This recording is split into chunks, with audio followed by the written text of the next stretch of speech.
حضرت محمد صلی اللہ علیہ وسلم سے سوال کیا گیا کہ سب سے افضل عورت کون ہے جو جنت کی حقدار ہو؟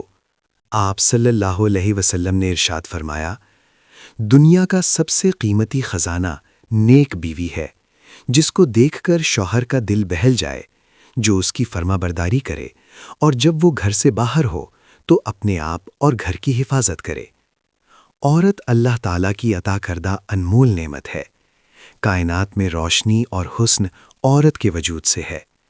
اسلام نے ماں، بہن، بیوی اور بیٹی ہر رشتے میں عورت کو عزت و احترام عطا کیا ہے۔ عورت کی عصمت، پاکیزگی اور وقار کا تحفظ صرف اور صرف اسلام کی بدولت ہے۔ سورۃ النساء آیت 34 میں حکم ہے، نیک عورتیں فرما بردار ہوتی ہیں اور شوہر کی غیر موجودگی میں اللہ کی حفاظت میں اس کے حقوق کا خیال رکھتی ہیں۔ حدیث مبارکہ میں نبی کریم صلی اللہ علیہ وسلم نے فرمایا، بہترین بیوی وہ ہے جسے دیکھ کر تمہارا دل خوش ہو، جو تمہارے حکم پر عمل کرے اور جب تم گھر سے باہر ہو تو اپنے نفس اور تمہارے مال کی حفاظت کرے۔ شیخ الاسلام امام ابن تیمیہ نے فرمایا، حقیقی نیک عورت وہی ہے جو مستقل طور پر اپنے شوہر کی اطاعت پر قائم رہے۔ اللہ اور اس کے رسول کا حق ادا کرنے کے بعد شوہر کے حق سے بڑھ کر کوئی حق باقی نہیں رہتا۔ نیک عورت ایک انمول متاع ہے، دولت کی طرح جسے سنبھال کر رکھا جاتا ہے۔ اگر وہ شادی شدہ ہو تو جنت میں اپنے شوہر کے ساتھ رہے گی اور حوروں کی سردار بنے گی۔ اللہ تعالیٰ اسے سب سے حسین بنائیں گے اور وہ جوڑا ایک دوسرے سے شدید محبت رکھنے والا ہوگا۔ جنت میں عورت اسی شوہر کے ساتھ رہے گی جس نے دنیا میں اس سے اچھا برتاؤ کیا۔ جس شوہر نے ظلم کیا اسے اس عورت سے محرومی ہوگی۔ حضرت ام سلمہ رضی اللہ عنہا کی روایت ہے کہ انہوں نے پوچھا، اگر کسی کے 2 شوہر رہے ہوں تو جنت میں وہ کس کے ساتھ ہوگی؟ آپ صلی اللہ علیہ وسلم نے فرمایا، اسے اختیار دیا جائے گا اور وہ اسے چنے گی جس نے اس سے بہتر اخلاق سے پیش آیا ہو۔ اے ام سلمہ، اچھے اخلاق والے دنیا اور آخرت دونوں میں کامیاب ہوتے ہیں۔ عورت کا اصل دائرہ کار اس کا گھر ہے۔ اسے گھر میں رہ کر اطمینان سے اپنے فرائض انجام دینے چاہیے اور گھر سے باہر صرف ضرورت پڑنے پر نکلنا چاہیے۔ ایک بار نبی رحمت صلی اللہ علیہ وسلم کی خدمت میں ایک خاتون حاضر ہوئی اور عرض کی، یا رسول اللہ، اللہ نے جہاد مردوں پر فرض کیا، اگر وہ کامیاب لوٹیں تو اجر پاتے ہیں، اگر شہید ہوں تو رزق دیا جاتا ہے، ہم عورتوں کو اس کے مقابل کیا ملے گا؟ آپ صلی اللہ علیہ وسلم نے فرمایا، اپنی سب ملاقاتی عورتوں کو جا کر بتا دو کہ بیوی کا شوہر کی خدمت کرنا اور اس کے حقوق کا احترام کرنا اجر میں مردوں کے برابر ہے، لیکن تم میں بہت کم عورتیں ایسی ہوں گی۔ ایک اور روایت میں ہے کہ عورتوں نے عرض کیا، تمام فضیلت مرد لے گئے، جہاد کرتے ہیں، بڑے کام کرتے ہیں، ہم کیا کریں کہ مجاہدین کے برابر اجر پائیں؟ آپ صلی اللہ علیہ وسلم نے فرمایا، جو عورت گھر میں بیٹھی رہے وہ مجاہدین کا عمل پا لے گی۔ مجاہد دن رات مشکلات برداشت کر کے وطن چھوڑ کر جہاد کرتے ہیں، گھر میں ٹھہرنے والی عورت بلند مقام حاصل کرتی ہے۔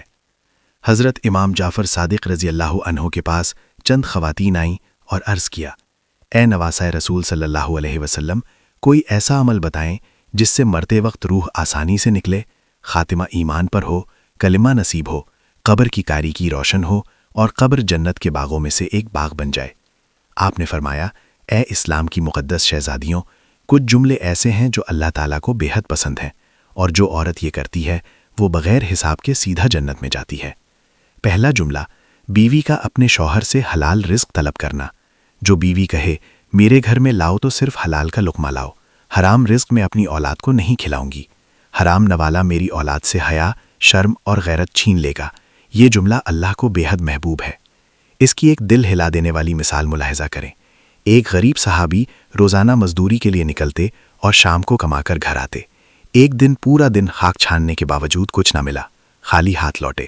دوسرا دن بھی ایسا ہی گزرا، دونوں بھوکے سوئے۔ تیسرے روز جب وہ نکلنے لگے تو بیوی نے دروازے پر روکا اور کہا، سنیے، اس لیے کہ میں 2 دن سے بھوکی ہوں، کہیں آج آپ کوئی حرام کمائی لے آئیں، یاد رکھیں میں مر جاؤں گی پر حرام قبول نہیں کروں گی، چوری کا مال، سود کا مال میرے گھر میں نہ لائیں۔ یہ تھیں اسلام کی مقدس شہزادیاں جن کی گودوں میں اسلام پلتا تھا۔ دوسرا جملہ، بیوی کوئی ایسی بات کہے جو شوہر کی پریشانی کو خوشی میں بدل دے۔ شوہر کی رضا اللہ کی رضا ہے، اگر رب کو راضی رکھنا ہے تو اپنے شوہر کو خوش رکھو۔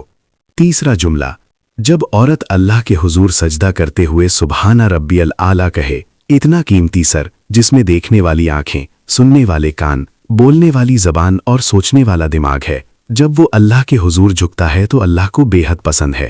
یہی عمل مرتے وقت کلمہ نصیب کرائے گا اور قبر کو جنت کا باغ بنائے گا۔ نماز کا دامن ہرگز نہ چھوڑنا۔ اللہ جب ناراض ہوتا ہے تو سجدوں کی توفیق چھین لیتا ہے۔ جس کا دل اجڑ جائے اس کے پاس کیا رہتا ہے؟ چوتھا جملہ، جو عورت شوہر کی اجازت کے بغیر کسی غیر مرد سے نہ ملے، نہ بات کرے، وہ سیدھا جنت میں داخل ہوگی۔ پانچواں جملہ، جو عورت اپنے شوہر کا سر فخر سے بلند رکھے، اسے کبھی شکایت کا موقع نہ دے، ہر موڑ پر خوشی دے، وہ عورت سیدھا جنت میں جائے گی۔ جنتی عورت اللہ کے احکامات کی پابند ہوتی ہے۔ ایک عارف سے پوچھا گیا، حضرت نوح علیہ السلام کی قوم کیوں تباہ ہوئی؟ انہوں نے کہا، اس قوم کی ماں نافرمان تھی اور وہ ماں ان کی بیوی تھی۔